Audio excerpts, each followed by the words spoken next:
Hey everybody, welcome back to Caddy Girl Garage. I swear I sound worse every day, but I am feeling better today, so thank God for that. I want to do the engine cleaning today, or at least start. It's probably going to be a process of doing it several times. As you guys saw in the video of the day we made the car run, I cleaned the air cleaner already. Still has some like white wax stuff on the top of the air cleaner, so I'm going to have to scrub that yet again, but the sides came out really nice. But I'm going to try a mix, well, not a mix, I'm going to do one and then the other. Degreaser first, and then possibly some Blue Dawn dishwashing soap. That stuff I can't touch because the smell of it makes me crazy, so I don't want it on my skin. But I am going to try it here and there.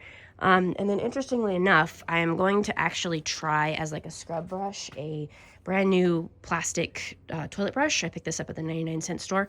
And so it's plastic, it won't hurt anything, but at least maybe I can get into some places and scrub some of this off because it's just absolutely everywhere, as you guys have seen and heard many times. All right, thanks for tuning in. Let's get started.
Okay, everybody, so obviously everything looks really good when it's wet, of course, but I'm gonna let it dry, and hopefully we got most of the wax off. We'll see.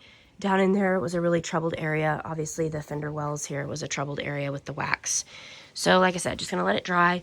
I'm gonna spray the rest of the car off right now because it's all water spotted, but just gonna let it, do its thing tonight and maybe do some more scrubbing tomorrow. But for the first initial wash on the engine bay, looks pretty good. Like I said, not perfect, but the originality of this car is what I love. So I love, the chipped paint. I'm just going to leave it completely as it is. I love it. So anyway, guys, thank you for watching. See you next time.